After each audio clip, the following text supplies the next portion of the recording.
यह कहानी भी किसी हिंदी फिल्म से कम नहीं है, जहां दुष्कर्म की शिकार पीड़िता अपने पेट में पल रहे बच्चे और अपने लिए न्याय की आस में पुलिस अधिकारियों की चौखट पर बार बार इंसाफ मांगने पर मजबूर हो गई है।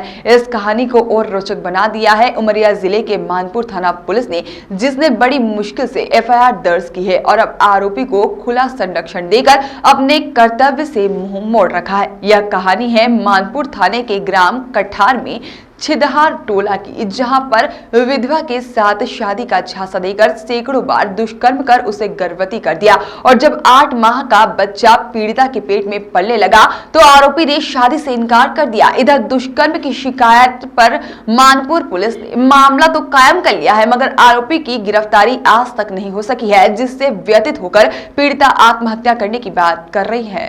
मामला है उमरिया जिले के मानपुर थाने के ग्राम कठार के छिंदिहा टोला का, जहां पर गरीब परिवार की एक विधवा युवती को गांव के ही उसी के समाज के युवक विजय बहादुर पटेल ने शादी का झांसा देकर लगातार दुष्कर्म करता रहा। जब युवती गर्भवती हो गई तो उसको कई जगह ले जाकर गर्भपात करवाने का भी प्रयास किया गया, लेकिन झोला छाप डॉक्टर गर्भपात कराने में असफल सिद्ध हुए और घटना से प्रताड़ित पीड़िता ने परिजनों के साथ जाकर मानपुर थाने में दुष्कर्म की रिपोर्ट भी दर्ज करवाई, मगर मामला आज भी ठंडे बस्ते में कैद है।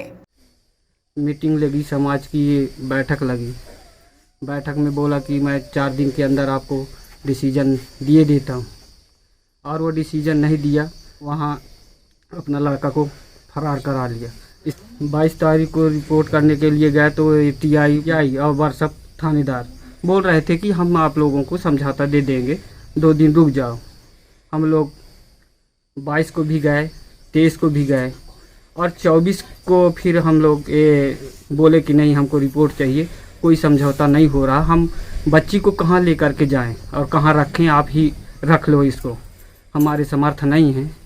समाज भी इनकार कर रहा, हम भी इनकार कर, हम समाज से बढ़ के थोड़ी हैं।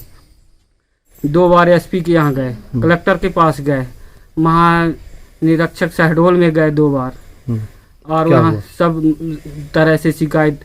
टीआई को फ़ोन लगाए कि भाई ये गिरफ्तार करो, तो बोलती है कि तुम हमको 2 बार 3 बार बुला चुकी है कि अपना 181 का फ़ोन कटा के रख दो, है ना, धमकी पट्टी ज़्यादा तुम फाइलों पसरो ना। हमको खुद की ये माने बोल रहे हैं इस प्रकार की।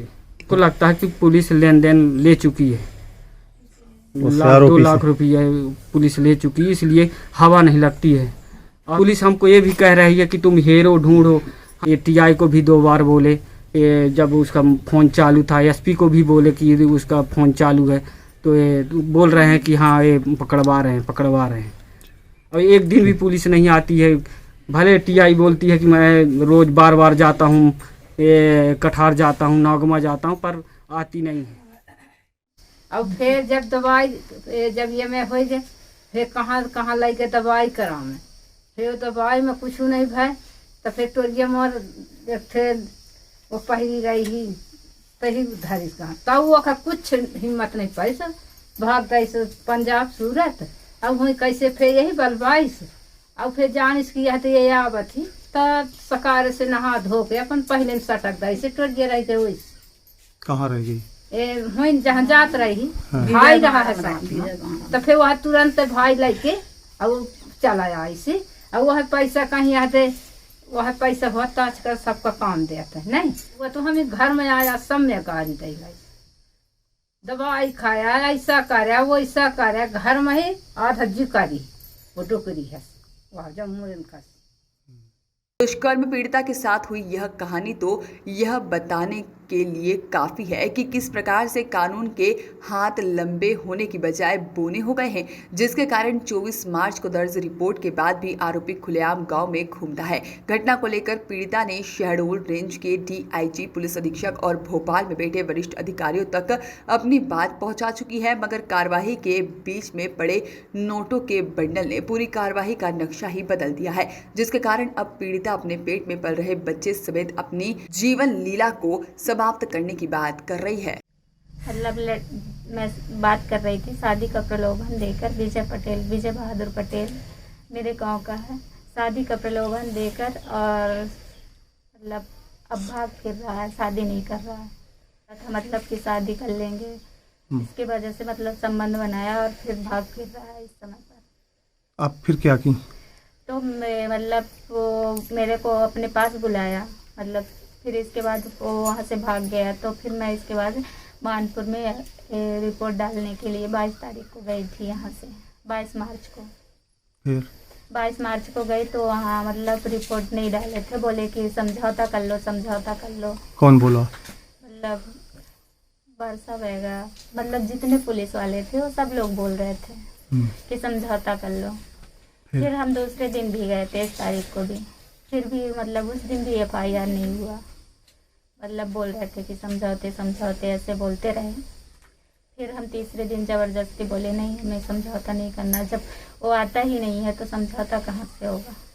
फिर इसके बाद FIR हुआ। कितनी टाइम हुई? लगभग 4-5 बजे शाम को। मेडिकल वगैरह? मेडिकल वगैरह मतलब वहाँ मानपुर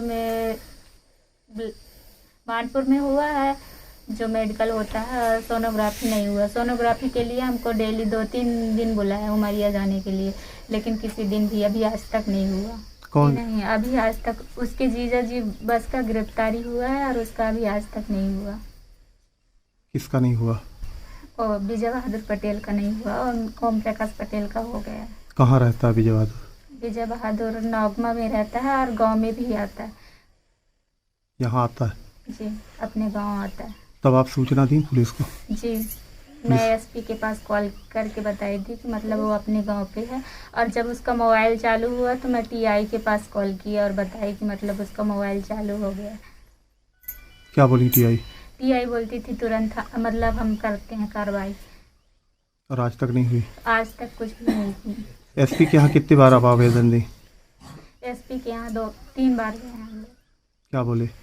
बोले कि पहले बोलते थे कि ठीक है हो जाएगा, और इसके बाद कोरोना लग गया था, लॉकडाउन लग गया था, तो बोले लॉकडाउन हटते ही हम पकड़वा देंगे, लेकिन आज तक नहीं किए कुछ। उसके बाद आप कहाँ दी आवेदन? और वहाँ IG के पास भी गए। क्या बोले? IG भी बोले कि हम करवा दे रहे हैं तुरंत अभी गिरफ्तारी। मैं कहाँ रहूँ, घर पे मेरे पास कोई जगह नहीं है रहने के लिए। SP, कलेक्टर, IG और TI, पुलिस सब लोगों के पास जा जा के थक चुकी हूँ। कानून साथ नहीं देता है।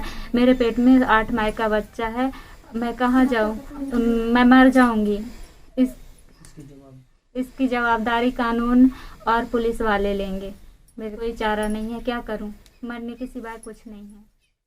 इतने संवेदनशील इस मामले में रेंज के DIG से लेकर SP और भोपाल तक पहुंचे पत्र के बाद भी उमरिया पुलिस के कान खड़े नहीं हुए, जिसे पुलिस की कमजोरी साफ साफ देखी जा सकती है। घटना को लेकर अब पुलिस के जिम्मेदार सफाई के तौर पर टीम गठित कर गिरफ्तारी की बात कर रहे हैं। ये जो फरियादियां हैं, पीड़िता हैं, तो इन पर मामला इनके कहने पर जो आरोपी है उसके खिलाफ मामला दर्ज किया गया है मानपुर थाने में 112/21 अपराध क्रमांक में। तो जो आरोपी विजय बहादुर पटेल है, इसकी हर जगह तलाश की गई और इसका लोकेशन भी निकाला गया और पंचनामे बनाए गए हैं और पूरा प्रयास किया जा रहा है। और अभी फिलहाल में भी अभी 2-3 जगह हमें लोकेशन मिली है और इसके लिए हमने टीम तैयार कर ली है और जल्द ही हम टीम को भेजेंगे उसकी तलाश के लिए। आसपास के गाँवों में भी उसकी लोकेशन आ रही है, तो मानपुर के आसपास के गांवों में टीम को भेज करके निश्चित रूप से उसको गिरफ्तार करेंगे और पुलिस के प्रयास लगातार जारी है गिरफ्तारी के लिए। लगभग लग रहा है कि 3 महीने भी होने को आ गए, चालान पेश करने का भी टाइम हो रहा है कोर्ट में। पिछले 2 महीने से लॉकडाउन लगा हुआ था, तो लॉकडाउन की वजह से संक्रामक बीमारी के बचाव हेतु हमारे पुलिसकर्मी भी इसकी चपेट में आ गए थे और लगभग हर थाने में बहुत सारे पुलिसकर्मी बीमार हुए थे और यहाँ तक कंडीशन आई है कि ICU तक पुलिसकर्मी गए हैं। तो संक्रामक बीमारी के कारण ही अभी हम टीम नहीं भेज पा रहे थे। तो अब जैसे ही अब अनलॉक हुआ है तो हमारे बहुत सारे ऐसे मामले हैं जहाँ पर हमें काम करना है, हमारी टीमें तैयार है और हम भेजने के लिए भी तैयार हैं। क्या लग रहा है कितने दिन में आरोपी मिल जाएगा? ऐसे दिन में निश्चित नहीं बता सकती हूँ कि मैं 1 ही दिन में या 4 ही दिन में कर दूँ, लेकिन हम अपना बेस्ट दे रहे हैं और मैं इतने विश्वास के साथ कह सकती हूँ कि हमारा पूरे बेस्ट के साथ उसको गिरफ्तार जितनी जल्दी हो सके हम करेंगे। Thank you.